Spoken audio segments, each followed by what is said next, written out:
Bombo Weather Update. Mataas ang tsansang maging tropical depression ang binabantayang low pressure area sa labas ng Philippine Area of Responsibility sa mga susunod na oras.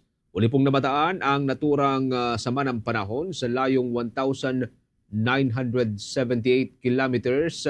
Yan po'y sa silangan ng extreme northern Luzon. Samantala patuloy namang nakakaapekto ang southwest monsoon o itong hanging habagat sa Luzon at maging sa kanlurang bahagi ng Visayas area.